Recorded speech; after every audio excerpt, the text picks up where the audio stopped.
ఆంధ్రప్రదేశ్ ముఖ్యమంత్రి వైఎస్ జగన్మోహన్ రెడ్డికి ఈ రకమైనటువంటి రాళ్ల దాడి జరిగిన తర్వాత వైఎస్ భారతి కొన్ని సీరియస్ నిర్ణయాలు తీసుకునే దిశగా అడుగులు వేస్తున్నారంటూ వార్తలు వస్తున్నాయి. ముఖ్యంగా రెండు విషయాలు ఇక్కడ. ఒకటి, ఆయన భద్రతకి సంబంధించి భద్రత విషయానికి వస్తే ఇంటెలిజెన్స్ డిపార్ట్మెంట్ ఆల్రెడీ ఈ పార్టీకి దీని మీద ఆయనకి ఇన్ఫర్మేషన్ ఇచ్చి ఉండాలి, కానీ ఇప్పటి వరకు ఇవ్వలేదు. అంటే ఇట్లాంటి దాడి ఏదో జరుగుతుంది అనే దాని గురించి ఇంటెలిజెన్స్ డీటెయిల్స్ ఉంటాయి. ఇన్ జనరల్గా మీకు ఇంటెలిజెన్స్ డిపార్ట్మెంట్ దేనికి పనిచేస్తుందంటే రాష్ట్రంలో, అంటే ఏ రాష్ట్రానికి రాష్ట్రం ఇంటెలిజెన్స్ డిపార్ట్మెంట్ ఉంటుంది, దేశానికి కూడా సపరేట్గా ఉంటుంది.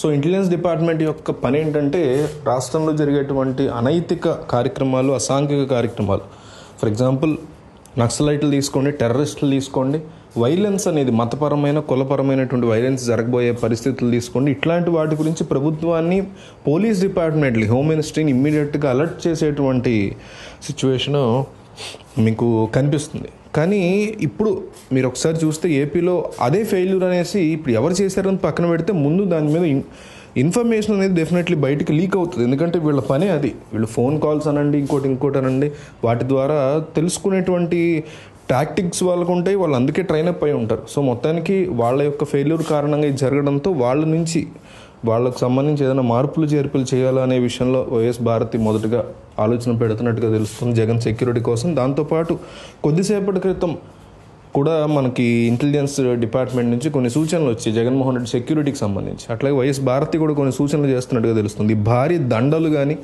లేకపోతే ఈ రోడ్ షోలో ఒకేసారి పైకి ఎక్కేయటం కానీ, ఇట్లాంటివి జనాలని కనీసం ఒక 20 మీటర్ల దూరంలో అన్నా ఉండేలాగా ప్లాన్ చేస్తున్నారు అనేది తెలుస్తుంది. భారీ జనాన్ని కనీసం 30-40 మీటర్ల దూరంలో పెట్టేలాగా వైఎస్ భారతి కోరుతున్నారు అని. ఎంతైనా మరి ఆవిడ భర్త కాబట్టి ఆవిడ చూసుకోవాల్సిన బాధ్యత ఉంటుంది.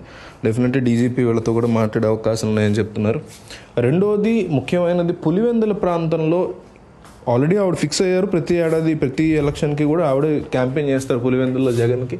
ఈసారి ఇంకాస్త ఎక్కువసేపు అక్కడ స్పెండ్ చేస్తూ పులివెందుల్లో ఈసారి YS Vivekananda Reddy murder case కూడా కాస్తంత మ్యాటర్ అయ్యేలా కనిపిస్తూ ఉండడంతో ఆ ప్రాంతంలో పులివెందుల ప్రాంతంలో ప్రచారం చేయడానికి ఆమె సిద్ధపడుతున్నట్టుగా మనకి వార్తలు అయితే వస్తున్నాయి. సో ఏం జరుగుతుంది ఏంటి అనేది తెలియదు, కానీ వైఎస్ భారతి మొత్తానికి తన భర్త యొక్క సెక్యూరిటీ గురించి దగ్గరుండి మరి కేర్ తీసుకునేలాగా కనిపిస్తున్నారు.